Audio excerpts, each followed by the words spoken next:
నవరసంబులుకు నాట్య మయూరియై మూల శబ్దంబుల మోక్షహంస. నవరసంబులుకు నాట్య మయూరియై మూల శబ్దంబుల మోక్షహంస. పరమ పవిత్రమౌ పరమాత్మ గీతయే నేడు నాట్యం వాడుచుండెగనుమా. పరమ పవిత్రమౌ పరమాత్మ గీతయే నేడు నాట్యం వాడుచుండెగనుమా.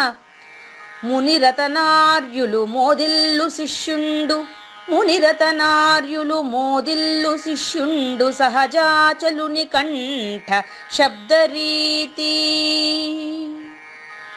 అజ్ఞానతిమిరంబులంతంబుజేయ అనాదిబోధను వినుము ఆర్యులార. అజ్ఞానతిమిరంబులంతంబుజేయ అనాదిబోధను వినుము ఆర్యులార. వినుము ఆర్యులార. తెలిపే జ్ఞానేశ్వరుల్ గీతన్ దివ్య రీతి. తెలిపే జ్ఞానేశ్వరుల్ గీతన్ దివ్య రీతి. ఆణిముత్యమీ గ్రంథము అచలులార. ఆణిముత్యమీ గ్రంథము అచలులార.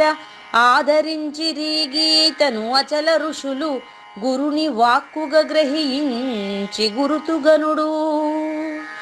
ఆదరించిరి గీతను అచల ఋషులు గురుని వాక్కుగా గ్రహించి గురుతుగనుడు. హరి ఓం శ్రీ గురుభ్యో నమః. నమో భగవతే వాసుదేవాయ. ఓం నమో నారాయణాయ. ఓం నమః శివాయ.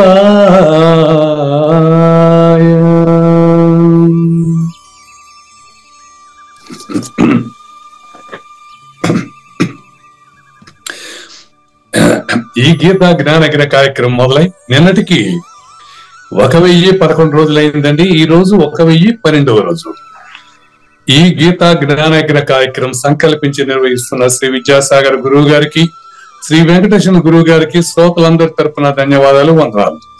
ఈనాటి కార్యక్రమంలో పాల్గొన్న ఆత్మస్వరూపులైన శ్రోతలందరికీ కైవల్యాశ్రమం తరపున, అలాగే శ్రీ శివరామ దీక్షితుల వారి అచల యూట్యూబ్ ఛానల్ తరపున హృదయపూర్వక స్వాగతం, వందనాలు తెలుపుతూ గురుదేవులు పూజారి వెంకటేశ్వర సహజాచల రాజయోగి శ్రీ పూజారి వెంకటేశ్వర గురువు గారిని ప్రారంభించమని కోరుతున్నానండి. సర్వము గురుమయము, సర్వము గురుమయము. భవరోగ వైద్యుడతడని తెలియను, సకల విద్యల నిలయము. దక్షిణామూర్తి అతడని తెలియము. మూగవాణి మాటను, ఈ మూగవాణి మాటను శ్రోతలు కోటలు దాటింతురు. గురు కృపా సిద్ధితోనే నేనెంత ఆనందముందినాను. నిజయోగి శ్రీకృష్ణుడు నిజ భక్తుడైనట్టి అర్జునుండు. వీరి సంవాదామృతం జనులార మన పాలిట అమృతం. వేదవ్యాసుడు దీనిని జనుల ఎద వికసించున్నట్లుగాను మహాభారతమందున వెలిగించే కోటి సూర్యుల వెలుగుతో నిత్య సత్య శాశ్వతమైన పరిపూర్ణంలో లేఖని జరుగుతున్నట్లుగా మనకు తెలియబడుతున్న పవిత్రమైన శ్రీమద్ భగవద్గీత జ్ఞానేశ్వర్య జ్ఞానయజ్ఞంలో 1012వ రోజు, అంటే 2023 డిసెంబర్ 10వ తేదీ మనకు 18వ అధ్యాయంలో 16వ శ్లోకాన్ని పూర్తి చేసుకునేదానికి ముందుగా శ్రీకృష్ణ దేశికేంద్రుల ఈ యొక్క 130-31 కందపద్యాలతో శ్రోతలందరికీ సాదర స్వాగత సుమాంజలి. శ్రీ గురుభ్యో నమః. శ్రీమద్భాగవత కృష్ణదేశిక ప్రభులు రచించిన 292 కందార్థ దరువులు సంపూర్ణంగా జ్ఞాన యజ్ఞంలో రోజుకొకటి చొప్పున వ్యాఖ్యానించబడిన విషయం శ్రోతలకు విదితమే. ఈ కందార్థ దరువులను రచించిన 19 సంవత్సరాల వరకు అవి ముద్రణకు నోచుకోలేదని, వాటిలోని నిగూఢ భావాలను మరింత స్పష్టం చేస్తూ రచయిత క్షరాక్షరోపాధి ద్వయదోషరహిత పరమతత్వ కందములు 261 రచించారని, తదుపరి సద్గురు శుభాశీస్సులతో ఈ రెండూ కలిపి ఒకే పుస్తకంగా ముద్రించారని పెద్దలు చెప్పగా విన్నాం. పుస్తకం ఇప్పుడు మన భక్తులతో చాలా మంది దగ్గర ఉంది. ఈ కందపద్యాలు భగవద్గీతకు ఉత్తర గీత వలె సద్గురు భక్తులకు కందార్థ దరువులలోని ఎన్నో సమస్యలకు సమాధానమై విలసిల్లుతోంది. ఎంతో ఉపయోగకరమైనటువంటి ఈ కందపద్యాలను రోజుకు ఒక్కొక్కటి చొప్పున వివరించాలని అడిగిన ప్రత్యక్ష శ్రోతల కోరిక మేరకు జ్ఞాన యజ్ఞంలో శ్రీకృష్ణ పరమాత్మ సందేశానికి ముందే ప్రతిరోజు కృష్ణ ప్రభువుల దర్శనం మహద్భాగ్యంగా భావిస్తూ ముందుకు వెళదామా? నీ కలను వచ్చిపోయిన లోకుల లోకముల వలెని లో నినుగనుమే, నీ కలను నీవు మేల్కొని ఈ కల నటు వలెని చూస్తే ఎటు నిల్వవురా. అందరి కల నీ కల కదా, అందరూ నీ కలను వచ్చి అగుపడిపోవన్. కందుగద నిన్నట్లనే మందమతి కనగదోయి మరిలేననుచున్. కొంచెం జాగ్రత్తగా మనం పరిశీలిస్తే ఈ యొక్క 130 చూడండి. నరస్వప్నం అండి, మూడో నేను. 131 చూడండి, సురస్వప్నం అండి, రెండో నేను. బాగా గమనించండి. నీ కళ అంటే 3 అవస్థల్లో కానీ కళ అండి. బాగా గమనించండి. ఇక్కడ మనకు 3 అవస్థల్లో కనేకల, 3 అవస్థల్లో కనేకల, జాగ్రత్తలు కూడా కనేకల. జాగ్రత్త కూడా కళనే చెప్తాను. ఇది నరస్వప్నము అంటే వ్యక్తిగతంగా ప్రథమ పురుష లేకుంటే మూడవ నేను, అజ్ఞానమైన నేనుకు చెప్పిన మాట. ఇక్కడ నుంచి అవేర్నెస్ చేసి నిన్ను సమిష్టికర్తగా చేసి 130వ పద్యంలోకి తీసుకెళ్తాడు, 131వ పద్యంలో తీసుకెళ్తాడు. ఈ విషయం బాగా అర్థం కావాలంటే మనకి ఈరోజు గీతాచరణ యోగము ప్రదాత శ్రీకాంత్ అని ఆయన కూడా మనకి ఇప్పుడు లైన్ లో ఉన్నట్టున్నారు. వారు ప్రశ్న ఇస్తారు చూడండి. ఆ ప్రశ్న మళ్ళీ మీరు ఇక్కడ గ్రూప్ నాగేశ్వర ప్రజెంట్ చేస్తే కూడా ఇబ్బంది లేదు, మీరు గ్రూప్ లో చూశారు. దానికి ఇప్పుడు నేను రిప్లై ఇచ్చాను. ఏమనంటే అవగాహన పెంచుకొని ప్రశ్నించండి అని చెప్పారు. ఆయన అవగాహన పెంచుకునే ప్రశ్నించాడు. కానీ అక్కడ ఏం విషయం ఏంటంటే, అక్కడ జ్ఞాన సహస్రంలో సద్గురువు చెప్పింది ఏంటంటే, గురువు స్థానాన్ని శిష్యుడు గురువుని తోసేసి ఆ సీటు పైన కూర్చోవాలా అనేది పైకి కనిపించే అర్థం. కానీ చూస్తే సంతోషిస్తాడనే మాట ఎందుకు నాకు అది అర్థం కాలేదు. సంతోషిస్తాడు గురువు, తన సీట్ లాగేసుకుని తనలో శిష్యుడు కూర్చుని సంతోషిస్తాడు. అవునండి, అదే ఆయన అడిగిన ప్రశ్న, అంతేనా? ఆయన అడిగిన ప్రశ్న కూడా అదే. ఆయన సీట్ లాక్కొని కూర్చుని ఎట్లా సంతోషిస్తాడు అంటే మీరు కూడా అదే అడుగుతున్నారు అనమాట. లాక్కోవటం కాదు, తన స్థితికి చేరటం. లాక్కోవటం పీక్కోవడం ఉండదు కదా అక్కడ. లేకుండా చేయటం అంటూ ఉండదు. శిష్యుడు గురువు నుంచి లేకుండా చేసేది ఏముంటది? లాక్కోవటం అంటే సీటు ఖాళీ అవటం కాదు, ఆ స్థితికి చేరటం. అంతే, అదే ఆయన ఉద్దేశం. అంటే జ్ఞాన సహస్రంలో చెప్పిన ఉద్దేశం అది. మీరు చెప్పిన ఉద్దేశమే. ఇంకొకటి కూడాను, శ్రీరాముణ్ణి చూసి, ప్రశ్నల్ని చూసి వశిష్ఠుడు సంతోషించాడా, బాధపడ్డాడు? సంతోషించాడు. అదే విధంగా నెక్స్ట్ సంతోషించి ఏం చేశారు? ఆ వశిష్ఠ మహర్షి ఇక్కడ సాందీపని, ఇక్కడ సాందీపని గురువుగా కాదు, కృష్ణ పరమాత్మని జగద్గురువుగా ప్రకటిస్తున్నాడండి. ఇక్కడ మీకు బాగా అవగాహన చేసుకోండి. గీతాచరణ యోగ ప్రదాత శ్రీకాంత్ గారు అడిగినటువంటి ప్రశ్న వారు బాగా అవగాహన అయ్యి అడిగారు. ఆడ చెప్పారు, నేను కూడా అట్టే పెట్టానేమని. మీరు బాగా అవగాహన పెంచుకొని ప్రశ్నించండి. అవగాహన పెంచుకుంటే ప్రశ్నించేవాడు కనపడాడు చూడండి. ఆయన అవగాహన పెంచుకొని నాకు అవగాహన లేదు అంటున్నాడు. నిజంగా అవగాహన లేకపోతే ఆ మాట అనడు. బాగా గమనించండి, శ్రీకాంత్ గారికి నిజంగా అవగాహన లేకపోతే ఇంత విశాలంగా ఆలోచించడు. ఆయన ఏమన్నాడు, శిష్యుడికి ఆలోచన తగదన్నాడు. అంటే తాను శిష్యుడిగా చక్కని ప్రశ్న వేశాడండి. శిష్యుడికి గురువు సీట్లోకి నేను పోవాలని ఆలోచన తగదు. ఈ రోజు వ్యాపారస్తులంతా అదే జరుగుతూ ఉండేది, అది తగదు, ఓకే. కానీ అక్కడ చెప్పింది ఏం తెలుసా సందేశం, గురువు సీట్ ని లాక్కొని శిష్యుడు అందులో కూర్చుంటే గురువు సంతోషిస్తాడు అని చెప్తా ఉండేది. శిష్యుడికి ఆ భావన ఉండదు. అక్కడ చెప్పింది గురువు తన సీట్లో శిష్యుడు కూర్చుంటే సంతోషిస్తాడు అంటే అర్థం ఏంటి, వారసుడు కోసం గురువు వెతుకుతున్నాడు. అది ఉన్నప్పుడు కాదు కదా, ఉన్నప్పుడే. ఎవరున్నప్పుడు? ఆయన ఉన్నప్పుడే కాదు కదా, తాను జీవించి ఉండగానే. ఆ గురువు గారు ఎన్నోసార్లు చెప్పారండి, తాను జీవించి ఉండగానే తన ప్రబోధను ప్రపంచానికి అందించే వారసుడి కోసం గురువు నిరంతరం ఎదురు చూస్తుంటాడు. అదే గురువు పనిచేయడు, ఊరికే ఉన్నాడంటే అదే అర్థం. మీరే చెప్పండి, ప్రూఫ్ చెప్తాను. శ్రీకృష్ణ అదే రామకృష్ణ పరమహంస వివేకానంద కోసం ఎదురు చూస్తున్నానని చెప్పాడు, అవునా? అవును. వివేకానంద అంటే నరేంద్రనాథ్ దత్ కోసం ఎదురు చూస్తుండేవాడు. నరేంద్రనాథ్ దత్ అని తెలియదు ఆయనకి, అసలు అది కాదు లెక్క. ఎవరైతే దేవుడిని ప్రత్యక్షంగా చూపించమని అడుగుతారు నాకు అని ఆయన ఎదురు చూసేవాడు. సరిగ్గా ఆయన వస్తానే, అయ్యా నాకు ఒకే ప్రశ్న, మిగతంతా లేదు, చెప్పండి అని ఈ యొక్క వివేకానంద అంటే అప్పటికి నరేంద్రనాథ్ అడుగుతాడు, నాకు దేవుణ్ణి చూపిస్తావా, నాకు దేవుణ్ణి చూపిస్తావా, ఇదే ప్రశ్న. దేవుణ్ణి చూసారా, నాకు దేవుణ్ణి చూపిస్తారా, వెంటనే ఇచ్చేసాడు ఆయన ఆన్సర్. మళ్ళీ దొంక తిరుగుడు లేదు. దేవుణ్ణి నేను చూశాను కాదయ్యా, చూస్తున్నాను. ఎక్కడండి? నీలోనే. ఇప్పుడు గురువు సీటు శిష్యునికి ఇచ్చేసినాడా, అదే వచ్చేసిందా? గురువు పీఠమే శిష్యుడి పీఠమే గురువు గారు. శిష్యుడు ఎప్పుడు గురువు పాదాల దగ్గర ఉండి తీరాల్సిందే, అందులో సమస్య లేదు. మీరు చెప్పేది ఇద్దరు ఉండేటప్పుడు, ఇద్దరు లేనప్పుడు కూడా.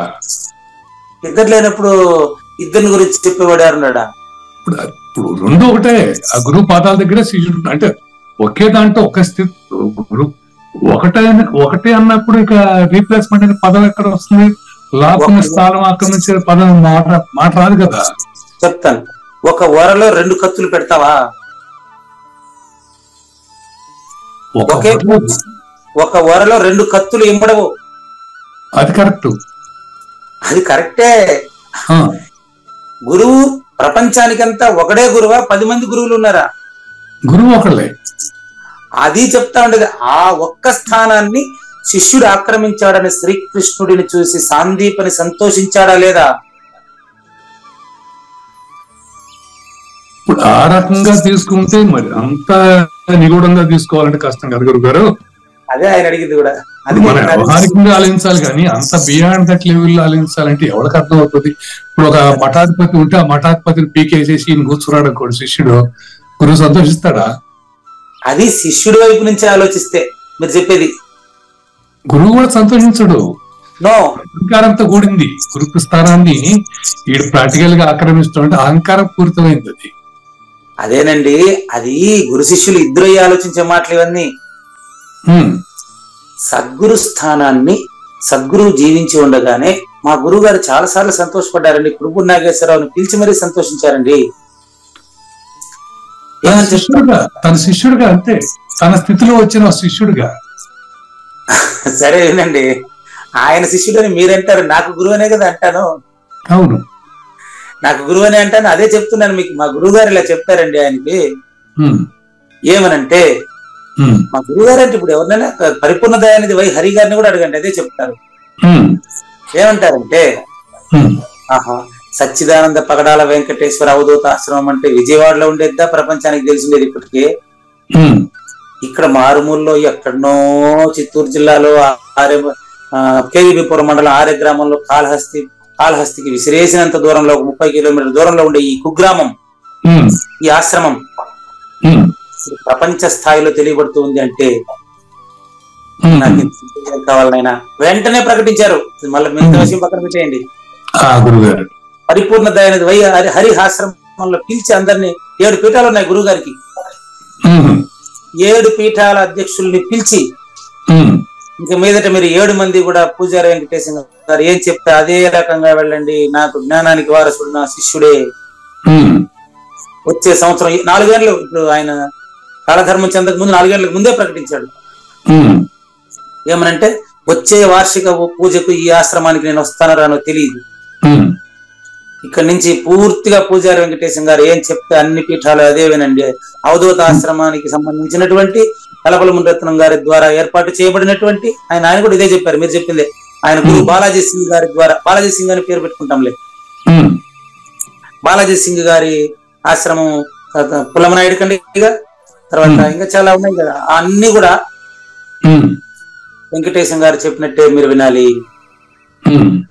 పూజలంతా ఆయన ఆధ్వర్యంలో జరిపించండి, ఆయన చెప్పినట్టే వినండి అన్నారు. గురువు గారు ఆయన ప్రబోధన ప్రపంచానికి అందిస్తున్నప్పుడు సంతోషించారా, బాధపడ్డారా? సంతోషించాడు. ఒక శిష్యుడు గురువుగా శిష్యుడి విషయంలో సంతోషించాడు. అదే ఆడ చెప్పింది, అదే ఒకసారి చూసుకోండి జ్ఞాన సహస్రంలో అదే చెప్పింది. ఇదే మీరు ఈ వైపు నుంచి ఎందుకు ఆలోచిస్తారు, ఆ వైపు నుంచి ఆలోచించండి. ఇక్కడ లాగేసి ఆ స్థానం పీకేసి ఆ గురువులో కూర్చోవడం అనేది కాదు, ఆ గురువును గౌరవిస్తూ గురువు పాదాలు తింటూ ఆ గురువు యొక్క జ్ఞానాన్ని అందరికీ పంచడం అనేది ఆ క్రియ వేరు. సీట్లు లాక్కోవడం అనేది ఉండదు, అక్కడ ప్రసక్తి లేదు, ప్రసారమే. అది ఇప్పుడు పూజారి వెంకటేశ్వర లాగానే కాదా, ప్రసారమే. అది మీరు ప్రసారం చేస్తున్నారు, గురువు యొక్క జ్ఞానాన్ని మీరు ప్రసారం చేస్తున్నారు, కానీ ఆ సీట్లు మీరు లాక్కోవాలా. ఈ సందర్భంగా ఈ విషయాన్ని మన చేత చెప్పించట కొరకే గీతాచరణ యోగ ప్రదాత ఆయన, ఎందుకంటే ఆయన వల్లే ఆ గ్రూప్ వచ్చిందండి. గీతను ఆచరించే విధానాన్ని స్పష్టంగా ప్రపంచానికి తెలియజేయట కొరకే గీతాచరణ యోగం అనే ఒక కొత్త గ్రూప్ ని క్రియేట్ చేసినటువంటి శ్రీకాంత్ గారు మన ద్వారా ఇంత వివరమైన సమాధానం అందించడం కోసమే అవగాహన లేకుండా ప్రశ్నిస్తున్నాను అన్నారు. ఈ అవగాహన ఆయనకు ఉంది కాబట్టి మన ద్వారా ఇదన్నీ చెప్పించడం కోసం ఆయన ఈ ప్రశ్న వేశారు.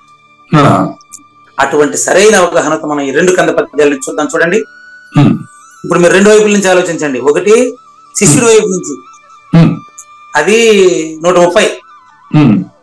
తర్వాత మీరు గురువు వైపు నుంచి కూడా ఆలోచించాలా, అది 131. గుర్తుపెట్టుకోండి, 2 చెప్తున్నాను. ఇంతసేపు మీరు ఈ పక్క నుంచే చూశారు, శ్రీకాంత్ చెప్తే దానిని కంపడిపోయారు.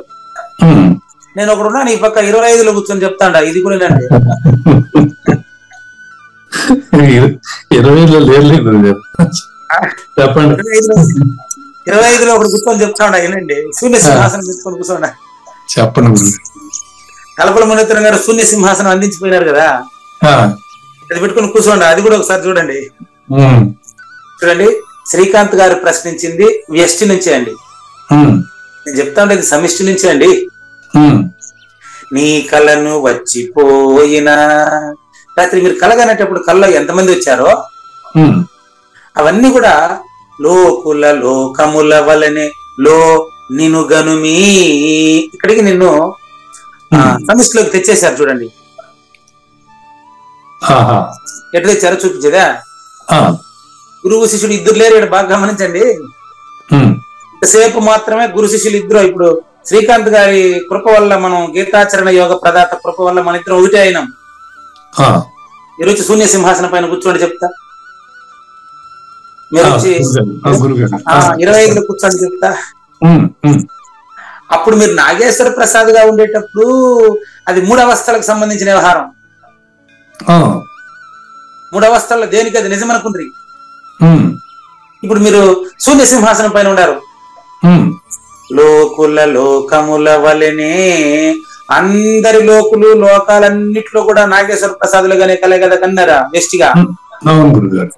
లో ఆవిడ ఎంత క్లారిటీగా పదాన్ని అక్కడ విప్పజెప్పి చూపించారు, మనం చూసారు, మీరు చదివారు. లో నాగేశ్వర ప్రసాద్ లో, లో అంటే ఏంటి? నాగేశ్వర ప్రసాద్ లో, వింటున్న శ్రోత లో, లో నిన్ను గన్ను 25గా చూడనాయనా. ఇద్దరు ఉండారా ఒకడే ఉండారా చూసుకో. 25లో నాగేశ్వర ప్రసాద్ లోనే కూర్చోండేది గురువు. ఆ గురువు ఏమంటా ఉంటాడు తెలుసా, నేను తనీగా లేనరా బాబు, నాయన నాగేశ్వర ప్రసాద్ నువ్వే ప్రపంచానికి అందించవయ్యా అని మేకా నిర్భయానంద స్వామి కూర్చొని హెచ్చరిస్తున్నాడు చూడవయ్యా. లో నిన్ను గను మీ నాగేశ్వర ప్రసాద్ అనే నిన్ను కాదు, మేకా నిర్భయానంద అనే నిన్ను గను. దానికి నిన్ను విద్యాసాగర్లు తెచ్చి ఇక్కడ కూర్చోబెట్టింది. అది నీ కళను నీవు మేల్కోవాలా. ఎవరు మేల్కోవాలా? నాగేశ్వర ప్రసాద్ కాదు. నీ కళను నీవు మేల్కోవాలంటే ఇక్కడ లో నిన్ను మేకా నిర్భయానందగా చూసినావు కదా, ఇప్పుడు చెప్పినా కదా, జాగ్రత్తలో నీ కళను గుర్తించాలనేది ఇక్కడ పదవుల మీనింగ్. ఖచ్చితంగా జాగ్రత్తలో నీ కళను గుర్తించడమే కాదు. ఓకే, మంచి బాగుంది బాగుంది. జాగ్రత్త, స్వప్న, సుషుప్తి మూడింటిని కంటున్నది నాగేశ్వర ప్రసాదేనని నాగేశ్వర ప్రసాద్ మేల్కుంటేనే అక్కడ మేకా నిర్భయానంద వస్తాడు. 25లో ఉన్నాడు ఆయన.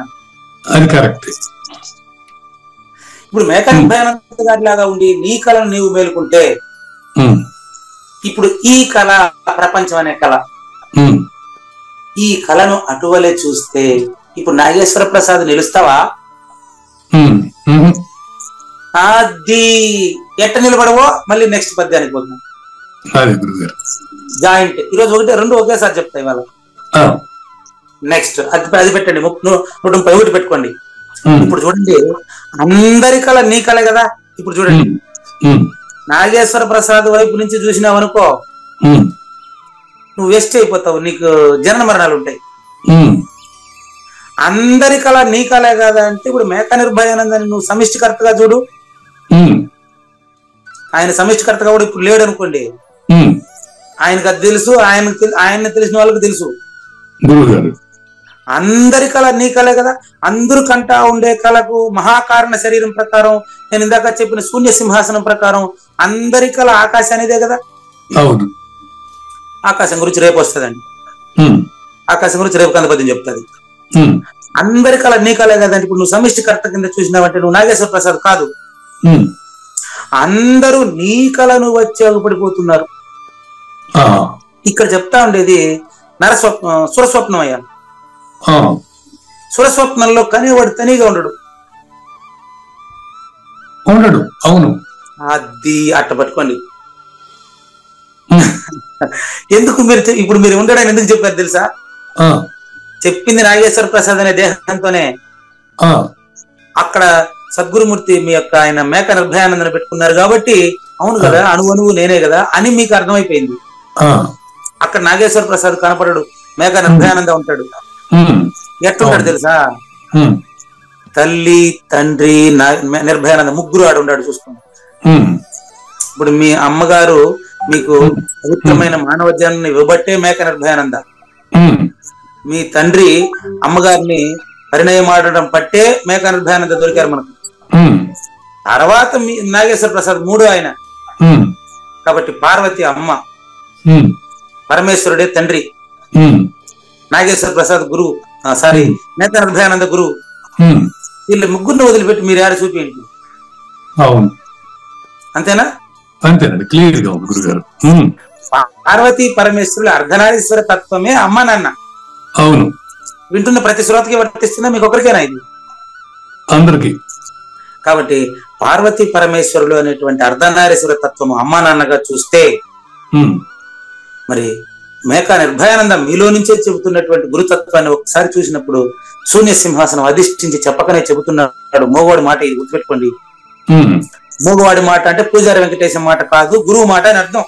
అంతేనండి. మీరు గుడ్డోడై చూడాలి. ఇప్పుడు అంటే ఈ కంటితో చూడబాకు, చర్మచక్షువుల్ని పక్కన పెట్టి చూడవయ్యా అని అర్థం. చర్మచక్షువుల్ని మూసేసి, అంతేగాని ఈ కళ్ళు మూసుకోకపోయినా నాకు సంబంధంలే. సద్గురుమూర్తి ఇచ్చిన ఆ దృష్టిలో నుంచి చూపు ఇచ్చాడు కదా, దాని నుంచి చూడండి.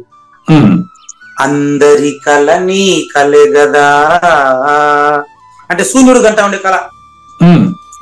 శూన్యుడు ఇప్పుడు చెప్పండి, నిన్న చెప్పినటువంటి విషయాలు అర్థమైపోయింది మీకు. సూర్యుడు సూర్యకిరణం ఒకటే, మేకా నిర్భయానంద నాగేశ్వర ప్రసాద్ ఒకటే. ఇది తెలుసుకున్నప్పుడు గురువు సంతోషిస్తాడా, సంతోషించడండి? సంతోషిస్తాడు. ఇది మీరు తెలుసుకున్నప్పుడు మీ గురువు సంతోషిస్తున్నాడు అనే విషయమే అక్కడ చెప్పింది. ఈ దృష్టితో బియాండ్, ఏం పదం వాడారండి మీరు, బియాండ్ గా ఆలోచించేది ఎవరికి ఉంటుంది అని చెప్పారు. అది బియాండ్ అనే పదం నాకు రాలే. Public service commission chairman first ఉపయోగించారు నాకు ఆ పదాన్ని. ఆయన అక్కడ రెమ్యూనరేషన్ కి నాకున్న సౌకర్యాలు నా అవసరానికి కంటే 3 గంటలు ఎక్కువ ఉన్నాయండి, ఇవన్నీ నేను తీసుకోనని చెప్పేటప్పటికే అక్కడ ఉపయోగించారు ఆ పదం. మళ్ళీ ఇప్పుడు మీరు ఉపయోగించారు ఆ పదం. మీరు ఇలాగా బియాండ్ గా ఆలోచించే వాళ్ళ దగ్గర మాట ఎక్కడ ఉందండి అంటాడు ఆయన. అట్లా ఇప్పుడు మీరు ఆ పదం వాడారు, ఇప్పుడు నాకు అది చాలా సంతోషం వేసింది. శ్రీకాంత్ అనేటువంటి ఆయన అవగాహన అంటే గీతాచరణ యోగ ప్రదాత శ్రీకాంత్ ఏ ఆలోచనతో చెప్పారో అది మీరు ఎస్టాబ్లిష్ చేశారు. వారు చెప్పింది మనం చెప్తాం, అంతకంటే అంటే వారి తరపు నుంచి మీరు ప్రశ్నిస్తారు, చెప్పాను కదా. అదేలేండి, మీరు ప్రశ్నించేటప్పుడు ప్రపంచంలో 84 లక్షల జీవరాశుల్లో అందరి మానవులు ప్రశ్నించే ప్రశ్న అంతా మీరు ఇచ్చేస్తున్నారు. వారు చెప్పింది మనం వెల్లైట్ చేసాం, అంతే అంతే అంతే. ఇప్పుడు చెప్పండి, ఇప్పుడు మీకు అక్కడ కర్త లేదు కదా, మరి ఇంకా మీరు గురువే కదయ్యా అని మీ గురువు సంతోషిస్తున్నారు, నేను కాదండి. అందరి కళ నీ కలే కదా, అందరూ నీ కళను వచ్చి అగుపడిపోవన్. ఇప్పుడు చెప్పండి, ఇక్కడ అందరూ అనేటప్పటికి 84 లక్షల జీవరాశులు, ఒకరు పుట్టినారని నీకు సంతోషం, ఒకరు సచ్చినారని నీకు దుఃఖం పడతావా నువ్వు? నాగేశ్వర ప్రసాద్ అయితే దుఃఖపడతావు. అదే మేక నిర్భయానంద స్థితిలో ఉండవా, సమిష్టి స్థితిలో ఉంటే దుఃఖపడేదానికి రెండో వాడు ఉన్నాడా? శూన్యమే సర్వము, అదే ఆకాశం, అదే సృష్టి విన్యాసము. ఇంకొక విషయం మీకు గుర్తు చేస్తా, నిన్న చెప్పిన విషయం గుర్తు చేస్తా, టైం అయితే అవుతుంది. నిన్న మీరు అసంబద్ధం అనే పదం వాడారండి, ఎగ్జాక్ట్ మంచి పదం అండి. ఎరుక పుట్టనే లేదనేది నాకు అసంబద్ధంగా రాసి పెట్టుకోండి ఇప్పుడు బాగా. ఎరుక పుట్టలేదు, ప్రపంచం పుట్టలేదు అనే మాట నాకు అసంబద్ధంగా అనిపిస్తుంది గురువు గారు అన్నారు.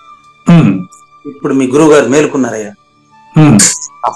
మీ గురువు గారికి అమరులు తండ్రి ఎవరు? మేక నిర్భయానంద అమరులయ్యా.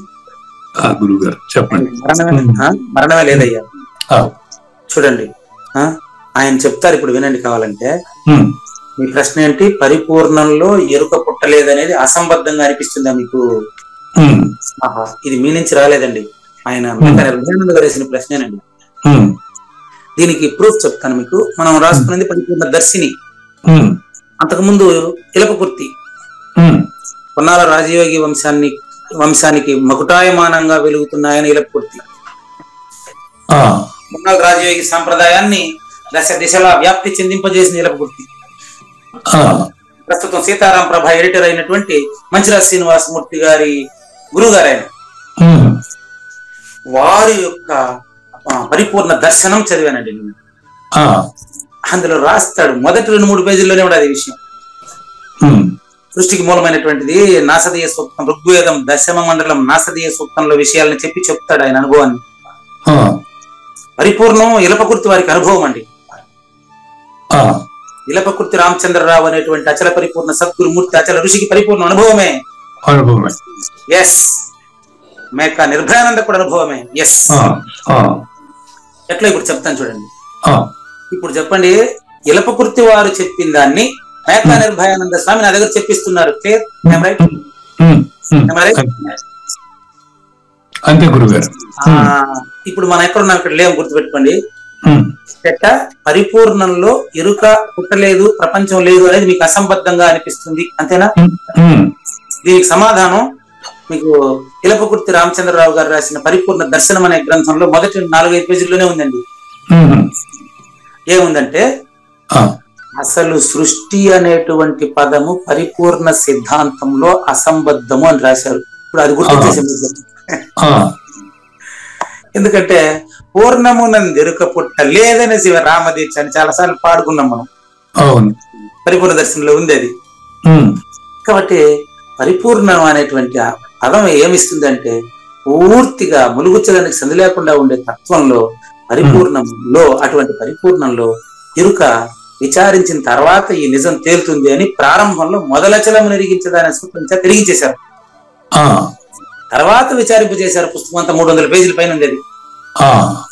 కాబట్టి ఆ అసంబద్ధము ఎవరికి అసంబద్ధం? శిష్యుడికి అసంబద్ధం.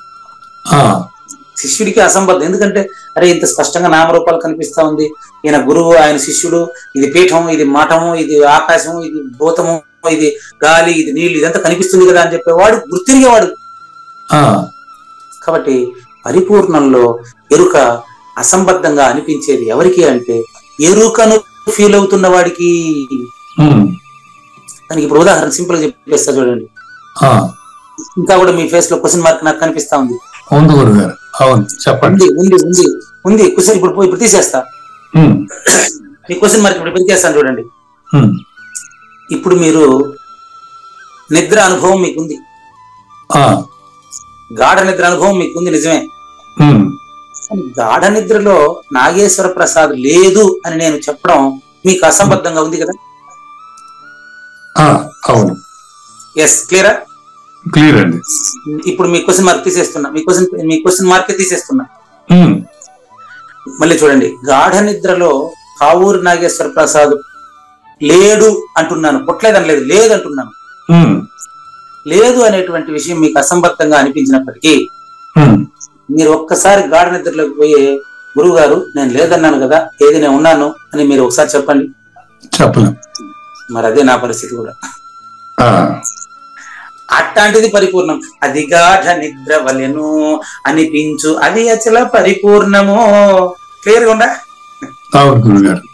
శ్రీ బృహద్వాసిష్టము వినరయ్య శ్రీధరుల సిద్ధాంతము, శ్రీ విష్ణు సూర్య గురుకు చెప్పినది అచల పరిపూర్ణము. కల సృష్టిక, ఈరోజు రెండు పద్యాలు కల గురించే. కల సృష్టికాధారము ఏ ఎరుక కర్మ వాసనలమయము, కాన ఎరుకను విడువుము జ్ఞానమని కర్మమని లేదు వినుము. గురువు జ్ఞానం అండి, శిష్యుడు కర్మం అండి. జ్ఞాన కర్మ శూన్యమే పరిపూర్ణం అండి. సర్వశూన్యం మాయారూపం, జ్ఞాన శూన్యం స్వభావత అనే శృతి ఉంది. కానీ నేను అంటాను సర్వశూన్యం మాయారూపం, జన్మశూన్యం స్వభావత అంటాను. జన్మశూన్యం, పుట్టినానని ఇప్పుడు మీరు భావిస్తున్నారు, గాఢ నిద్రలో భావిస్తున్నారా? లేదు. మీరు ఉన్నారా లేదా? అప్పుడు ఉన్నాను, కానీ ఇప్పుడు చెప్తారు అన్నమాట, అప్పుడు చెప్పలేరు. అదేనయ్యా పరిపూర్ణ స్థితి. అట్లా చూపిస్తారు. ఇప్పుడు కృష్ణ ప్రభువులు చూపిస్తారు, నాకు తెలియదు అనుకోండి. ఇప్పుడు శరీరం ఉంది కనుక గాఢ నిద్ర పోతున్నాము, గాఢ నిద్రలో శరీరం, గాఢ నిద్ర పోయిన శరీరం తెలియట్లే. అదే అప్పుడు చెప్తురు కానీ ఇప్పుడు దానికి మనం బాధపడేది. ఆయన కృష్ణ ప్రభువులు సూచన చేస్తారు ఏనండి. అలాగే అందరి కల నీ కలే గదా, అందరూ నీ కలను వచ్చి అగుపడిపోవన్. ఆకాశంలోనే అందరూ వచ్చిపోతున్నారని ఆకాశమైన నీకే తెలుస్తా ఉంది. మరి కందువు గద నిన్నట్లనే నాగేశ్వర ప్రసాద్ కూడా అంతే కదా. శ్రీకాంత్ అయినా, నాగేశ్వర ప్రసాద్ అయినా, పూజారి వెంకటేశ్వర, అందరూ సమిష్టిలో ఒకటే కదా. అంతమంది ఆడున్నారు ఆడ. వచ్చిపోతున్నట్టు ద్వంద్వానికి తెలుస్తాయింది, రెండో వారికి తెలుస్తాయింది. మరి ఇప్పుడు మీరు ద్వంద్వాతీతుడు కదా.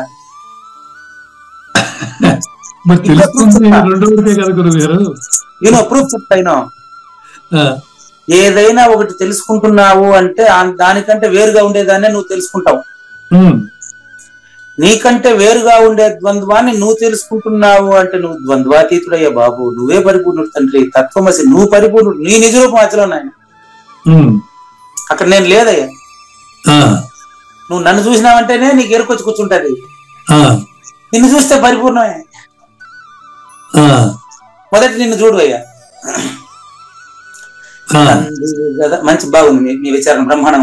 కందువు గద నిన్నట్లనే, కందువు అంటే చూడు అని అర్థం. నిన్ను మీ గురువుగా ఒకసారి చూసినప్పుడు ఆయన శూన్య సింహాసనం అధిష్ఠించి నీకు చెప్తున్నాడు తప్ప నిజంగా ఆయనకు శరీరం లేదు నాయన. మందమతి చూడకపోతే ఈ మందమతిని రెండు రకాలుగా చెప్తా వింటారా? అజ్ఞాని మందమతి, పరిపూర్ణుడు మందమతి. ఎందుకంటే వీడికి ఎక్స్పీరియన్స్ లేక మందమతి, వాడికి ఎక్స్పీరియన్స్ అతీతుడు కాబట్టి ఆయన మందమతి. అతీతుడు మందమతి అనగలవా గురువు గారు? బతుంటే కదా మతి మందమతి అంటానికి. అది ఇప్పుడు అదే చెప్పింది మీరా. ఇంకా మరి ఇప్పుడు మీరు అతీతుడు అయిపోయింది. చూసారా? మందమతి కనగదు మరి లేవనుచు ఏమని చూపించారు ఇప్పుడు? మరి ఏమని చూపించారు పరిపూర్ణంలో ఎరుక? పరిపూర్ణ లేదు. అదో అదో అటు చూపించేది అదే. అదేలేండి. దేవి గారికి చెప్పుకుని కూర్చోడారు చూడు. మందమతి కనగదోయి మరి లేవనుచు, మరి లేవనుచు అంటే నీకు చెప్పేది అయిపోతుంది. అది లేననుచు, అరే అవును కదా, ద్వంద్వమైన నేను లేను కదా, ద్వంద్వాతీతమైన నేను ఎప్పుడు ఉండేదే కదా. ఇది రెండో వాడు చెప్పేది కాదయ్యా. ద్వంద్వాతీతం ఉండేది ఎక్కడ ఉంది గురుగారు? ఎక్కడ ఉండేదండి? మళ్ళీ నన్ను అడుగుతారేంటండి? చెప్పేదానికి నేను లేదని చెప్తాను. ఇదా ఇది బలి బాగుందండి, మీరు తెలుసుకొని నన్ను అడుగుతారే? కాదయ్యా, ఇప్పుడు ద్వంద్వాతీతుడికి మాత్రమే ద్వంద్వం లేదని ఎవరు చెప్పిందా? ఎవరు చెప్పిందా మాట? ద్వంద్వంలో ఉన్నవాడు చెప్పాడు. ద్వంద్వంలో ఉన్నవాడు చెప్పాడు. ద్వంద్వం ఉన్నవాడు చెప్తే అది లెక్కలేదు. ద్వంద్వాతీతుడైన గురుమూర్తి వచ్చి నీలో చెప్తేనే అది ద్వంద్వాతీతుడి కింద లెక్క. చెప్పలేదు అనుకో, పక్కన మీకు ఇది చెప్తే అది చెప్తా, అది చెప్తే ఇది చెప్తాను, అది విషయం ఇంకేం లేదు. అంతేలే గురుగారు, విచారణ కోసం అంతే. ఇది అది కాదు, అది ఇది కాదని తెలియడం కోసం ఈ విచారణ. కాబట్టి గాఢ నిద్రలో నువ్వు లేవని చెప్పేదానికి అప్పుడు నువ్వు మేలుకొని లేవు. అంతేలేండి, జ్ఞాని అజ్ఞాని కాదు, అజ్ఞాని జ్ఞాని కాదు. అంతే కదా. ఇక్కడ మీరు ఇప్పుడు చూడండి, మీరు మీ అవగాహన ఇప్పుడు నాకు అర్థమైంది. ఇక్కడ మీరు చెప్పే జ్ఞాని అచల పరిపూర్ణ జ్ఞాని. ఆయనకి జ్ఞానాజ్ఞానములు రెండు లేవు అని ఇక్కడ సూచన. అంతే గురుగారు. అంటే ఆ అవగాహన కలిగిన వారికి మాత్రం అది తెలుస్తుంది. అక్కడ చేసేటి కర్త లేడు, చేయింపజేసేటి భోక్త లేడు, భ్రమమూల మీ ఎరుకను బాసి నువ్వు ఉన్నదే పరిపూర్ణము. నువ్వు గాఢ నిద్ర వలెను అనిపించు నువ్వచల పరిపూర్ణము. అది ఏ శ్రీ కేవలాత్మ అనబడును, అది ఏ నువ్వని తెలియము. ఎప్పటికి కూడా తనువునే నైతి నెనక ఎరుకనే ననక జగమునమునగత గురు సమర్పిత బుద్ధితో పరిపూర్ణ పరమ పదము నువ్వయ్యా. ఇప్పుడు చెప్పండి, ఒకటి అను వస్తువేది, దాని మొదలున్నతను వస్తువేది, ఇవి రెండు కళ్ళ ఎనుచు సద్గురుని చేరుటే పరిపూర్ణము. మాట ఎక్కడుంది? అక్కడ ఉన్నదేదో చెప్పుమా అది బయలు, కన్నదేదో చెప్పుమా. ఎటు చెప్పేదా? కన్నది ఎరుకరా ఆ జోలికి ఎన్నడును పోబోకురా. అందులో చెప్పేదంతా ఎరుకే. ఎరుక చిత్రాతి చిత్రముగను, ఈ ఎరుక చిత్ర శోభల చూపును. ఎరుక నెడబాస్తివేని ఆ పైన ఎరుగుటకు ఎవరుందురు? ఎవరిని అడుగుతారు మీరా? చెప్పేదానికి ఎవరున్నాడు ఇక్కడ అని శూన్యమే శూన్యానికి చెప్పి శూన్యం అవ్వాలని చెప్పారు. ఆకాశం అంటే శూన్యం ఎట్లా అనేది 132లో రేపు చూద్దాం. రచయితకు ధన్యవాదాలు తెలియజేస్తూ, చూడండి మాట్లాడుకునే గీతాచరణ యోగ ప్రదాత శ్రీకాంత్ కూడా మిమ్మల్ని బాగా చూసేశారు, పరిశీలన చేసేశాడు. ఆయన చెప్పాలని చెప్పించాడు. అదే కాబట్టి ఆయనకు అవగాహన కలిగిందా కలగలేదా మీరు చెప్పాలా? ఆయన చెప్పాలని చెప్పించాడు. ఆయన తెప్పించాడు మీ దగ్గర కదా. అట్లా ఆయన పోయి అడగడు, ఒప్పుకోడు. ఒప్పుకున్నా ఒప్పుకోపోయినా అంతే. అంతే. Very good, thank you. Next ఇప్పుడు మనం జ్ఞానయజ్ఞం రెండో భాగానికి వచ్చేసాం. కృష్ణ ప్రభువులు ధన్యవాదాలు తెలియజేస్తూ మనం ఇక్కడ అసలు పూర్తిగా అదే విషయమేనండి కొనసాగి. అంత పరిపూర్ణ సూచనలే గురుగారు. తీసుకోండి, జ్ఞానేశ్వర భగవద్గీత సగంలో ఉన్నామండి. 16వ శ్లోకం విశ్లేషణ సగంలో ఉన్నాం. తీసుకోండి గురుకున్నాం. 18వ అధ్యాయం 16వ శ్లోకం. తత్రైవం సతి కర్తారం ఆత్మానం కేవలం తుయః పశ్యతి అకృత బుద్ధిత్వాత్. అక్కడ మందమతి, ఇక్కడ అకృత బుద్ధి. పశ్యతి అకృత బుద్ధిత్వాత్ న స పశ్యతి దుర్మతి. అకృత బుద్ధి, దుర్మతి, మందమతులు మాత్రమే పరిపూర్ణాన్ని పరిపూర్ణంగా చూడలేరు. కానీ సకృత బుద్ధి మరి గురువుని నమ్మినటువంటి వాళ్ళు, శూన్య సింహాసనం అధిష్ఠించి సద్గురు బోధను విననేర్చి చెప్పనేర్చుకున్నటువంటి వాళ్లకు ఈతన గురించి తెలిసిన వాడు ఈతన గురించి ఎక్స్ప్లెయిన్ చేస్తే బాగుంటది. ఈతన గురించి పుస్తకం చదువుకున్నవాడు ఎక్స్ప్లెయిన్ చేస్తే అంత బాగుంటుంది. అవునా కదా? అవును. ఈతని గురించి ఈదిన వాడికి పుస్తకాలు చదువుకొని చెప్పాలనా? రాత్రి అబ్బాయి గారికి నిన్న ఇంటర్వ్యూ ఉంది అన్నాడు. ఇప్పుడు పుస్తకం చదివి ఈత నేర్పితే ఆడు ఎట్లా నేర్చుకుంటాడు గురుగారు? నేర్చుకున్నట్టే లెక్క. గురుగారు పుస్తకం చదివి ఈత నేర్పిస్తే వాళ్ళిద్దరు గంగమ్మ పాలు. అట్లా అబ్బాయి గారు నిన్న ఒక ఇంటర్వ్యూకి అటెండ్ అయ్యాడు. ఎక్కడ బెంగళూరులో పోయి కాదు, ఇక్కడ ఇంట్లో నుంచే. అన్న నాకు ఇంటర్వ్యూ ఉంది, కాసేపు తర్వాత వస్తానని పోయినాడు. వాళ్ళు చెప్పేటువంటి మాటలకి ఇతను చెప్పేటువంటి మాటలకి సరిపోయింది. అదే అంతకుముందు ఎవరో చెప్పి ఫేక్ ఎక్స్పీరియన్స్లు పెడతాం, అది పెడతాం అంటా ఉండే. అవన్నీ వద్దు. కానీ నాకు చేసిన కోర్సు ఏంటంటే వెబ్ డెవలపర్. నేను చేసిన కోర్సు ఇది, నా నైపుణ్యం ఇది, మీరు ఏమైనా చెప్పండి, నేను అడగ నేను చెప్తాను అంతే, వేరే సబ్జెక్ట్ అంతా నాకు వద్దని ఇంటర్వ్యూలో కూర్చున్నాడు. వాడు కూర్చున్నాడు, కాన్సెప్ట్ అంతా వచ్చింది, ఆఫర్ లెటర్ వచ్చేసిందని. అది నేను పోయి కూర్చుంటే ఇంటర్వ్యూలో చేయగలనా? ఆడేది ఎప్పుడు రాత్రి మగుళ్ళు ఏం లే 1 year ముందు ల్యాప్టాప్ కొనియండి అన్నాడు. ఎప్పుడు ఆ ల్యాప్టాప్ లోడుకుంటా ఉండేవాడు, ఎప్పుడు అర్ధరాత్రులు కూడా అదే చూసుకుంటా ఉండేవాడు. నిన్న వచ్చినాడు, వెంటనే మెయిల్ వచ్చేసింది. అది ఏం ఉండాలి, అది వాడికి తెలుస్తుంది. కానీ దాని గురించి నేను పోయి కూర్చుంటే ఇంటర్వ్యూలో నాకు తెలుస్తుంది. అది వాడికి తెలిసింది, ఎట్ట ఆఫరో ఏందో అది మనకు తెలియదు దాని గురించి. అట్లా ఇక్కడ అకృత బుద్ధి పరిపూర్ణాన్ని చూడలేడండి, గురుమతి చూడలేడండి. ఎందుకు చూడలేడో ఈరోజు అది ఇంకా 20 నిమిషాలు ఉంది మనకు. 16వ శ్లోకం పూర్తవుతుంది. 17వ శ్లోకం కథ గురువెరుగు. కర్మలను అనొచ్చు వాడు ఈ శరీరమునకు నేనే అని వారు వాస్తవంగా నమ్మేసి ఉన్నాడు. మూడో నేను నమ్మేసిన వాడికి మనం పరిపూర్ణాన్ని చూపించగలమా? రెండో నేనులోకి వస్తే అప్పుడు చూపిస్తామో చూస్తాడో చూడడం వాడి ఇష్టం, మనకు తెలియదు. అది చూపిస్తామంటే చూపు ఇస్తామండి. మళ్ళీ మళ్ళీ మళ్ళీ ఆటోమేటిక్ అందరూ బస్ ఎక్కేసారు, నేను చూపిస్తారు అన్నారు వచ్చేసి. చూపిస్తానంటే గురువు ఇచ్చిన చూపు నీకు ఇస్తా, అది నువ్వు తీసుకోవాలంటే నువ్వు రెండో నేనులోకి రావాలి, సాధన సంపద ఉండాలి. ఇట్లా వారు తలంచుటకు కారణము నేను ఆత్మను మరియు నేను కేవలము పరిపూర్ణుడు అనేటువంటి అవగాహన వారికి లేకపోవడమే. నేను పరిపూర్ణానికి సాక్షి అండి, పూజారి వెంకటేశ్వర సాక్షి అండి పరిపూర్ణానికి, కావూరు నాగేశ్వర ప్రసాద్ ప్రశ్నే సాక్షి పరిపూర్ణానికి. కానీ పరిపూర్ణ సాక్షి రహితం అండి. నేను సమస్త కర్మలకు కేవలం సాక్షి మాత్రమే.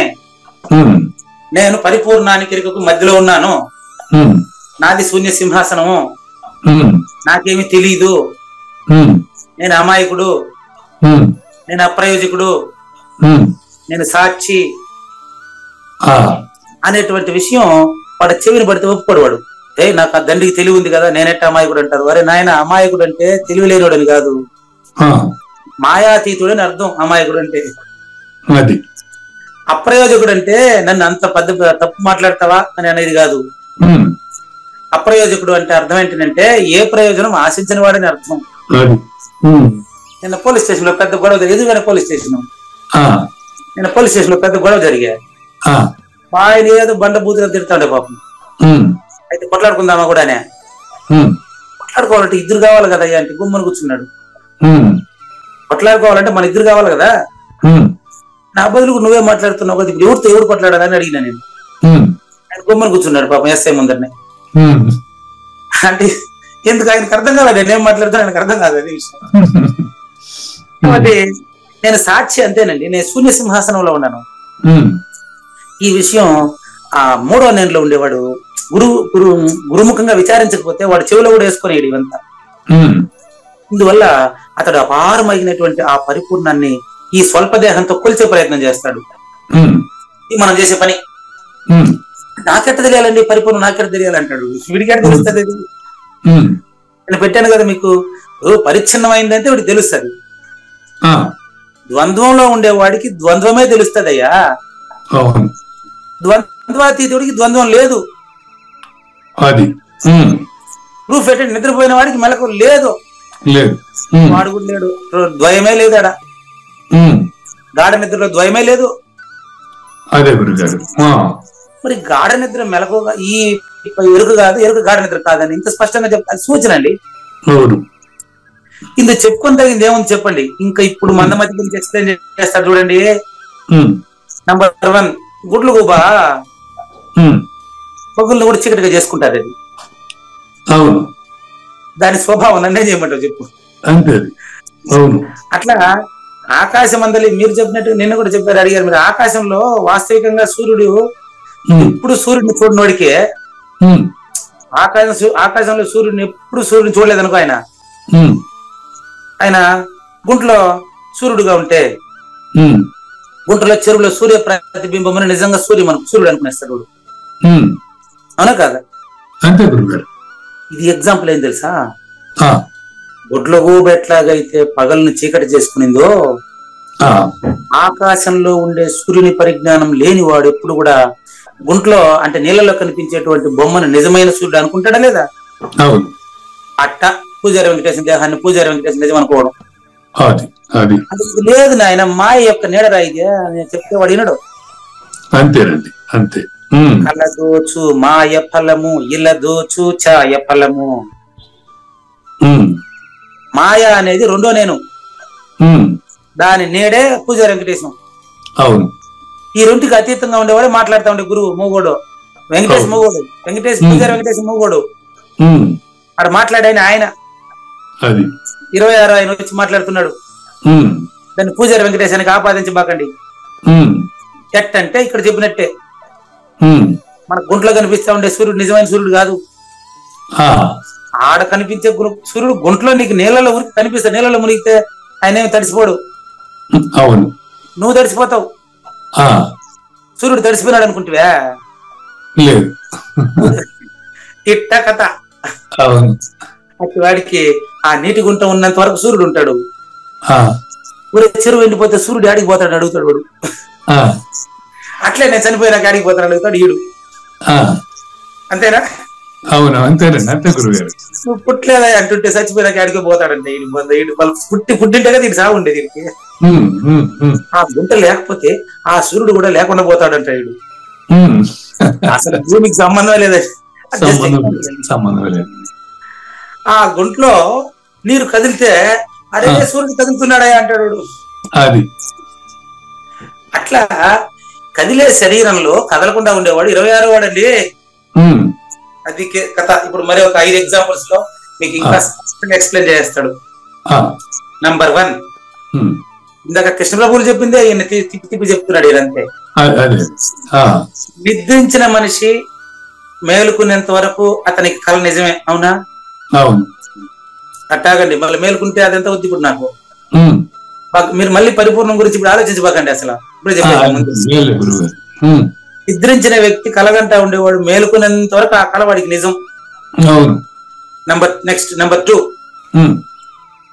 పాము తాడుని చూసి భయపడినోడికి తాడని తెలియకుండా ఉండేంత వరకు ఆ భయం అట్టే ఉంటది. అవును. నంబర్ 3, పచ్చకామెర్ల వ్యాధి వచ్చేవాడికే పచ్చకామెర్ల వ్యాధి ఉండేటంత వరకు చంద్రుడు రంగు మారే కనిపిస్తాడు వాడు. అవును. నంబర్ 3 అయిపోయింది. నంబర్ 4, మృగము అంటే జింక. ఆ మృగజల భ్రాంతిలో ఎట్టబడిందో అట్ట ఇల్లంతా అటు ఉండేది. మృగజలం. అవునండి. మృగం అంటే జింక. అవును. ఎండమావుల్లో నీళ్ళు తాగేదానికి జింక పరిగెత్తది, చాలా పరుగు పరిగెత్తది. ఎండమావి ఎంత దూరం పరిగెత్తే నీళ్ళు దొరుకుతుంది దానికి చెప్ప. అవును. మరి చచ్చిపోయిన గాడికి పోతే అసలు పుట్టుకుని విచారించవయ్యా ముందుగా. ఇదే రీతిలో శాస్త్రములు మరి గురువు నామము యొక్క గాలి కూడా తన శరీరం సోకనివ్వకుండా, సాధన సంపద లేకుండా, గురువు దగ్గర విచారించకుండా శివరామ దీక్ష చదువుకొని పుస్తకాన్ని పైకెత్తి మైకి పెట్టుకుని నడుచుకుంటా కూర్చుంటే కేవలం మూర్ఖత్వమే. మూర్ఖత్వం వల్ల తన జీవితాన్ని గడుపుతా ఉండే మనిషి. నంబర్ 5, వీళ్ళంతా అట్ట వల్లే. శివరామ దీక్ష చదువుకొని భగవద్గీత చదవబాకండి. వాడి తెలివి అది. అరే రెండిట్లోనూ పరిపూర్ణం లేదయ్యా. గురువు చెప్తే నువ్వే పరిపూర్ణుడు అని చెప్తా ఉంటే మనము వాడు శివరామ దీక్షలో పరిపూర్ణ ఉండదు, భగవద్గీతలో లేదంటాడు. అదే ఒక పుస్తకంలో పరిపూర్ణ, ఒక పుస్తకంలో పరిపూర్ణ. అన్ని పుస్తకాలను మునుగుచ్చడానికి చదువు లేకుండా ఉండేది. అన్ని పుస్తకాలు ఉంటది కదా. అది గురువు దగ్గర విచారించలేదు కాబట్టి వాడు ఒకే పుస్తకానికి పరిపూర్ణం అంటాడు. వాడు ఏం చేయమంటాడు చెప్పు. కాబట్టి చూడు వీడెట్టా తెలుసా, నిజానికి వాడు పరిపూర్ణుడే. నన్ను సాందీపుని దగ్గరికి పోమంటాడు. అంటే ఆయనకి సాందీపుడు, నేను, వాడు ముగ్గురున్నాం వాడికి. ఇప్పుడు ఆ పరిపూర్ణ పుస్తకంలో ఉన్నట్టాడు అంటాడు. అందుకని 5వ ఉదాహరణ వాని కోసం చెప్పుకున్నారు. తన ఆత్మ పైన, ఇక్కడ తన ఆత్మ పైన అంటే మాయ అనేటువంటి సమిష్టికర్తగా వాడు తెలియబడలేదు కనుక అది శరీరము అనే వలను, మేఘముల యొక్క గమనమును చంద్రుడి పైన ఆరోపించే నక్కలాగా వాడి మీద వాడు వాతేసుకుంటున్నాడు.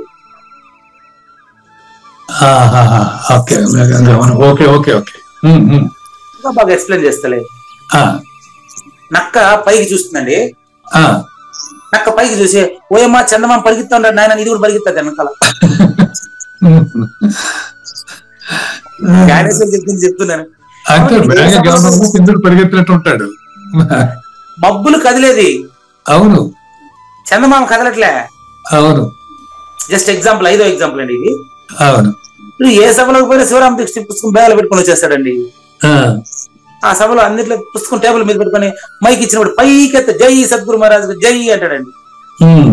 ఇంకా అదొకటే, ఎప్పుడు చూసినా ఆయనకి ఎప్పుడు ఏమి శ్లోకం గుర్తు రాకపోతే జై సద్గురు ప్రభు మహారాజుకి జై అంటాడు. ఏదో నేర్చుకుని వచ్చింటాడు కొన్ని పద్యాలు, ఈ సమయానికి గుర్తురావు. అప్పుడు జై సద్గురు ప్రభు మహారాజుకి అంటాడు. శివరామ దీక్ష పైకి ఎత్తి చూపించేస్తాడు. అది ఇంకా అందరూ జై కొట్టేస్తారు, ఈయనకి సపోర్ట్లు వచ్చేస్తాయి. అది వాని బాధ. ఇది ఎట్టా వాడు తెలుసా, చందమామ పరిగెత్తా ఉంటే మేఘాలు పరిగెత్తా ఉంటే చందమామ పరిగెత్తున్నాడు అనుకున్న నక్క లాంటి వాడు అంటే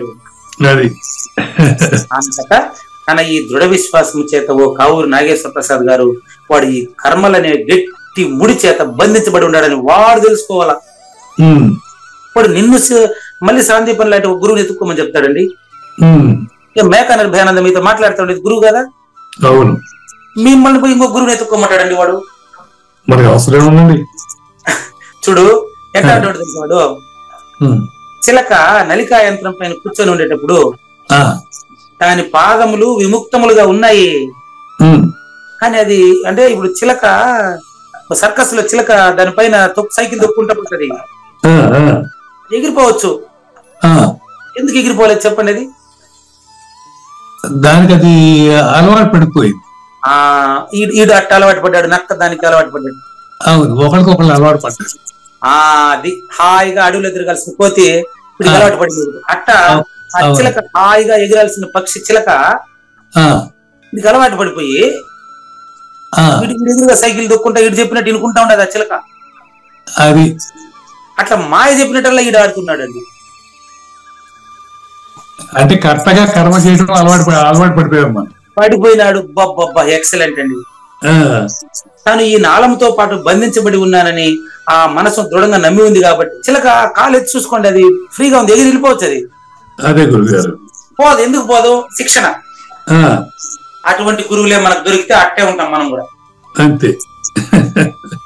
వాడు చిలక నాడిస్తాడు, వీడు మనుషులు నాడిస్తాడు. అంతే. నా బోధ తప్ప ఇంకెవరు తినకూడదు అంటాడు. జూమ్ క్లాస్ లో నాదే అయినండి ఈ జ్ఞాన యజ్ఞానికి బాకండి అంటాడు. వాళ్ళు అంతవరకు దీని కూడా వాళ్ళకి తెలియదు, ఈయనే గుర్తు చేసినాడు వాళ్ళకి. అరే అదేంటుంది, ఎప్పుడు కూడా చిన్నప్పుడు మా పిల్లోడు ఒరే కింద పడేస్తావారంటే వేసేవాడు, ఒరే వద్దురా ఎత్తద్దురా అంటే కింద పడేసేవాడు గవాని. అట్లా మన గమ్మునుంటే ఏమిలే. అట్లా జ్ఞానయజ్ఞం వినొద్దంటే అదే అట్టుంది జ్ఞానయజ్ఞం అని మళ్ళీ వస్తాడు అన్నమాట. వాడు చూస్తే ఓయమ్మ ఇందులో సరే నిజం చెప్తున్నారు, అప్పుడు అర్థమైపోయింది. అట్లా దీనికి అది వాళ్ళే కర్తలు, దీనికి వాళ్ళే ప్రచారకర్తలు.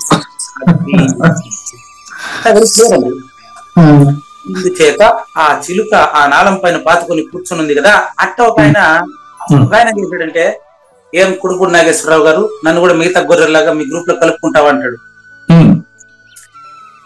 ఓపెన్ చేయి, నీకు దమ్ముంటే గ్రూప్ ఓపెన్ చేయంటాడు.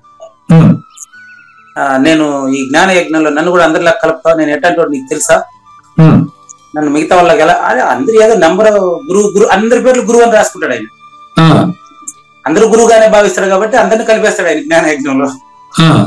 అట్లా 8 గ్రూపులు చేశాడు. ఈయనకు ఒక ఫోన్ వచ్చింది. అందరు గొర్రెలాగా నన్ను కూడా కట్టేయాలనుకున్నావా? గ్రూప్ అంతా లాక్ చేసేసి మీదే నియంత్రిత రాజ్యం మీదేమనుకున్నారు, మీ గ్రూప్ అంతా నీకంతా టేల్ చేస్తాను, కానీ పట్టు నా గ్రూప్ ఓపెన్ చేయి ముందుగా అన్నాడు. నాకు ఫోన్ చేశారు కురుపు నాగేశ్వరరావు, నేను లేను కదా అప్పుడు వచ్చిన దాంట్లో, అప్పుడు ఆ విషయంలోకి అప్పుడు వచ్చా. సరే ఓపెన్ చేయవయ్యా నాగేశ్వరరావు గారు, ఏం కాదు కానీ 2 రోజులు విన్నాడు. కుక్కిన పేర్లాగా ఆయన ఆ గ్రూప్ కాపలా ఏం నోరే తెరవలే పాపం. ఎందుకంటే అక్కడ నేను కనిపిస్తే కదా ఆయనకి. ఆయన శ్రీమించిన అచల బోధ అంటే ఇది పూజారి వెంకటేశం గారి గ్రూప్ అని అనుకున్నాడు ఆయన. 8 గ్రూపుల్లో ఎతికితే ఎక్కడ పూజారి వెంకటేశం పేరే కనపడదు, ఎందుకంటే వాడికి సంబంధమే లేదు అది. కాబట్టి కుక్కిన పేర్ల గుమ్మని పడి ఉన్నాడు. ఏం మాట్లాడాడు ఇంకా. నిన్న పోలీస్ స్టేషన్ లో ఎస్ఐ ముందర నన్ను నడిచిన సర్పంచ్ లాగా ఆయన సర్పంచ్ ఆఫీస్ లో ఏదో గుంచుకొని నడుస్తా ఉండే. ఇక్కడ పోలీస్ స్టేషన్ లో నా మీద కంప్లైంట్ ఇచ్చినాడు. ఎస్ఐ ముందు వచ్చి కూర్చుంటుంది. ఎస్ఐ గారు, నేను మాట్లాడేటప్పుడు అడ్డమైన వాళ్ళతో మాట్లాడకూడదు, అంతవరకు గుమ్మను ఉండేట్టుగా ఉంటే నేను మాట్లాడతానంటే అప్పుడు కూడా నేను మాట్లాడతాను. సరే సార్, పోలీస్ స్టేషన్కి వచ్చేసింది కదా కేసు, మీరు మాట్లాడండి అని. మాట్లాడండి అనేది కూడా మాట్లాడమేనయ్యా, నువ్వు నోరు మూసుకుని కూర్చుంటేనే నేను మాట్లాడతాను, నేను పూర్తయ్యేంత వరకు నువ్వు నోరు ఎత్తుకుంటున్నాను. సరే ఆయన అది కూడా అర్ధ గంట నేను నోరే తెరవలేదు, ఇదే వాదించా. సరే చెప్పండి సార్, సరే చెప్పండి సార్ అని. అది కూడా నువ్వు అనకూడదు, ఎస్ఐ గారు అడగాల. ఇట్లా అర్ధ గంట ఉండేటప్పటికి ఆయన కోపం నశించింది, పాపం కోపం వచ్చేసింది. ఇదే నిజ స్వరూపం అని చెప్పించిన. ఇంకంతే, నేనే మాట్లాడింది ఏం లేదు. ఇట్లా తన నిర్మలమైనటువంటి ఆత్మస్వరూపం పైన నువ్వు పరిపూర్ణుడు అని చెప్తా ఉంటే, మాయ చేత ఉనర్చబడిన కర్మలను తన పైన ఆరోపించుకునేటువంటి మనిషికి పరిపూర్ణాన్ని ఎట చెప్పేది నేను. చూడండి, ఆ సంఖ్య అతనికి ఏమైతుందంటే, ఇంకా పైకి తీయండి, పైకి అదో అది కోట్ల కొలది కొలతలతో కొలిచేది అది. దీనికి డాక్టర్ నాగులపల్లి శ్రీనివాస్ గారు మంచి నిర్వచనం ఇచ్చారు నాకు పరిపూర్ణ దర్శనం రాసేటప్పుడు. భూమి 1,000 యోజనముల విస్తీర్ణములు ఉండును అంటే దానికి 10 వేసుకుని రాసుకుని పోసినారు అన్ని పుస్తకాలు. అట్లా రాయకూడదండి అని చెప్పారు. ఎందుకు అంటే ఆయన చెప్తాడు, ఎవరు డాక్టర్ నాగులపల్లి శ్రీనివాస్ చెప్తారు దీన్ని. సాంఖ్య పరిశీలన చేసేటప్పుడు ఏం చెప్తారంటే, గుడ్డిగా రాసుకొని పోతారండి గ్రంథాలు, ఎందుకు రాస్తారో తెలియదు. భూమి 1,000 యోజనముల విస్తీర్ణం అంటే 1 యోజనము అంటే ఇంత, ఇదంతా భూమికి పైన ఉంటది. నీళ్ళు కూడా యోజనములేనా? నీటిని కొలిచేది నాటికన్ మైళ్ళు అంటారు, భూమిని కొలిచేదానికి యోజనములు అంటారు, నీటిని కొలిచేదానికి నాటికన్ మైళ్ళు అంటారు. కారు నడిపేవాడిని డ్రైవర్ అంటే, గుర్రం నడిపేవాడిని రౌత్ అంటారు, విమానం నడిపేవాడిని పైలట్ అంటారు. అట్లా భూమిని కొలిచేది యోజనాలతో, నీళ్ళను కొలిచేది నాటికన్ మైళ్ళతో, అగ్నిని దేంతో కొలిచేది, గాలిని దేంతో కొలిచేది, ఆకాశాన్ని దేంతో కొలిచేది నేను. కాబట్టి భూమి 1,000 యోజనములు, తర్వాత నీళ్లు 10 కోట్ల యోజనములు, తర్వాత అగ్ని 20 కోట్ల యోజనములు, గాలి 30 కోట్ల యోజనములు, ఆకాశం 40 కోట్ల యోజనములు అని ఉంది. అక్కడి నుంచి లెక్క పెట్టుకున్నాడు. ఇంకోటి ఆత్మ 50 కోట్ల యోజనములు, పరమాత్మ అట్లా లెక్కేసుకుంటూ పోయినాడు వాడు. అరే యోజనాలు భూమి మీద మిగతా చోట లేదు. కర్మల చేత కొలిచే ప్రయత్నం చేస్తారు. అదే గురుగారు, బడబాగ్ని సముద్రం కింద ఉంటే కూడా ఈ సముద్ర జలం దాన్ని ఇప్పుడు తాకదు. సద్గురుమూర్తి కావూరి నాగేశ్వర ప్రసాద్ లో ఉంటే కూడా సద్గురుమూర్తి ఎప్పుడు కావూరి నాగేశ్వర ప్రసాద్ ని తాకలేదు.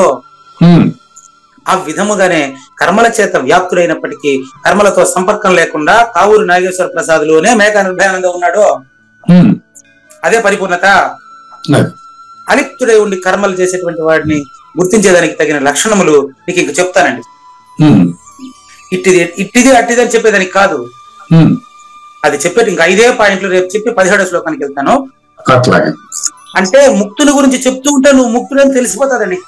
అది ఏం లేదు, మోక్ష స్వరూపుని గురించి చెప్తా ఉంటే నువ్వే మోక్ష స్వరూపుడని నీకే తెలిసిపోవాలండి. తెలిసిపోతుంది. ఈ సూచనతో రేపు 17వ శ్లోకాన్ని ప్రారంభించాం. ఏనిది లేదు లేదు, ఉన్నది లేకపోవుట లేదండి, ఈ గొప్ప మర్మమంతా నీ వలన తేటగా తెలిసేనయ్యా. అయినను ఓ అర్జున, విపరీత బుద్ధి కారణము చేత అజ్ఞాని అయిన వాడు ఆత్మను కర్తగా భావించును. శ్రీకృష్ణుని పలుకును సూటిగా తలపల మునిరత్నమే, శ్రీమించిన భావమై సద్గురు చెప్పకనే చెప్పెను గదా. సద్గురాత్మ మంగళం అమ్మ కానండి. జయ మంగళం నిత్య శుభమంగళం, జయతు జయ మంగళం మహోత్సవ మంగళం.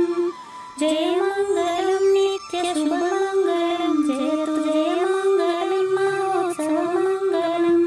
శ్రీమించున చలంబు సూచించినటువంటి దక్షిణామూర్తికి దండమిడుతూ, శ్రీమించున చలంబు సూచించినటువంటి దక్షిణామూర్తికి దండమిడుతూ, శ్రీ మహావిష్ణువు సూర్య భగవానుడు యాజ్ఞవల్కి జనక రాజఋషికి జయ మంగళం నిత్య శుభమంగళం, జయతు జయ మంగళం మహోత్సవ మంగళం.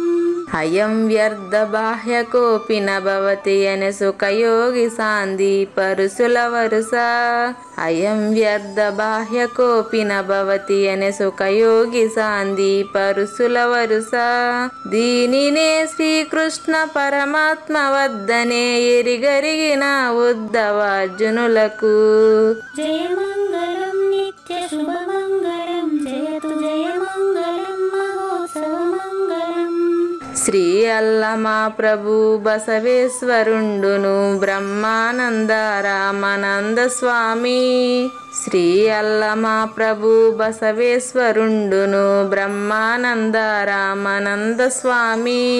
నవరసాలు లిఖించు నాట్యమయూరిగా గీతను మలచిన జ్ఞానేశ్వరులకు జయ మంగళం నిత్య శుభమంగళం, జయతు జయ మంగళం మహోత్సవ మంగళం. కబీరు దాసుడు సహజానంద గురుడు రామావధూతయురాజితముగా. కబీరు దాసుడు సహజానంద గురుడు రామావధూతయురాజితముగా. అంబికా శివయోగి శ్రీవేమన నిరంజన వెంకయ్య తిరువెంగళార్యులకును జయ మంగళం నిత్య శుభమంగళం, జయతు జయ మంగళం మహోత్సవ మంగళం. శ్రీ బృహద్వాశిష్ట సిద్ధాంతమును చేసి జనన మరణ భ్రాంతి జడుపు బాపి. శ్రీ బృహద్వాశిష్ట సిద్ధాంతమును చేసి జనన మరణ భ్రాంతి జడుపు బాపి. అచల సాంప్రదాయమవనిలో నెలకొలిపి అందించినట్టి శివరాములకును జయ మంగళం నిత్య శుభమంగళం, జయతు జయ మంగళం మహోత్సవ మంగళం. మెప్పైన బోధల తిప్పలు బాపిన అప్పయ్య మంత్రియు అచల గురులు. మెప్పైన బోధల తిప్పలు బాపిన అప్పయ్య మంత్రియు అచల గురులు. పరశురామ సీతారామ స్వామి ప్రభులు నరసింహ యోగి గురువర్యులకును జయ మంగళం నిత్య శుభమంగళం, జయతు జయ మంగళం మహోత్సవ మంగళం. కంద కందార్థముల నందించి బృందముకు రంది పాపిన కృష్ణ ప్రభువునకును. కంద కందార్థముల నందించి బృందముకు రంది బాపిన కృష్ణ ప్రభువునకును. పలుకులా కందనిది పరబయలు ఇది అని పలికిన ఫీల్కాన లక్ష్మణునకు జయ మంగళం నిత్య శుభమంగళం, జయతు జయ మంగళం మహోత్సవ మంగళం. ఫీల్కాన లక్ష్మణుల ప్రియ శిష్యవర్యుండు అవధూతయని పేరావనియందు. ఫీల్కాన లక్ష్మణుల ప్రియ శిష్యవర్యుండు అవధూతయని పేరావనియందు. పాఠాలు నేర్పించి పీఠాలు ఏర్పరచి శంఖబాపిన వెంకటేశ్వర వధూతకు జయ మంగళం నిత్య శుభమంగళం, జయతు జయ మంగళం మహోత్సవ మంగళం. బట్టబయలున ఎరుక పుట్టనే లేదని బాలాజీ సింగు ఈ కీలు తెలిపే. బట్టబయలున ఎరుక పుట్టనే లేదని బాలాజీ సింగు ఈ కీలు తెలిపే. మూలమూలేనట్టు ఎరుకేమి లేదని తెలియజెప్పిన మునిరత్నం జయమంగళం నిత్యశుభమంగళం జయతు జయమంగళం మహోత్సవమంగళం. నరస్వప్నము వంటి సురస్వప్నమిది అని పరిపూర్ణ దర్శినిని ప్రకటపరచి, నరస్వప్నము వంటి సురస్వప్నమిది అని పరిపూర్ణ దర్శినిని ప్రకటపరచి, సహజాచల రాజయోగి సద్గురు కృపచే సాంప్రదాయక గురుల సరసన జేరే. జయమంగళం నిత్యశుభమంగళం జయతు జయమంగళం మహోత్సవమంగళం. నిష్కల్మషానంద నిజ గురుని శిష్యుండు లింగమూర్తి లిపిని పొందుపరచి, నిష్కల్మషానంద నిజ గురుని శిష్యుండు లింగమూర్తి లిపిని పొందుపరచి, కార్వేటి నగరము పురవాసుడైనట్టి పూజారి వెంకటేశునకంకితం విధి. జయమంగళం నిత్యశుభమంగళం జయతు జయమంగళం మహోత్సవమంగళం. జయమంగళం నిత్యశుభమంగళం జయతు జయమంగళం మహోత్సవమంగళం. జై సద్గురు ప్రభు మహారాజ్ కి జై. జై గురుదేవ్ అండి. శ్రోతలందరి తరఫున వెంకటేశ్వర గురువు గారికి ధన్యవాదాలు చెప్తూ శాంతి మంత్రం. పూర్ణమదః పూర్ణమిదం పూర్ణాత్ పూర్ణముదచ్యతే పూర్ణస్య పూర్ణమాదాయ పూర్ణమేవా అవశిష్యతే. ఓం తత్సత్. ఓం శాంతి శాంతి శాంతి. హరి ఓం. న తద్భాసయతే సూర్యో న శశాంకో న పావకః యద్గత్వా న నివర్తంతే తద్ధామ పరమం మమ.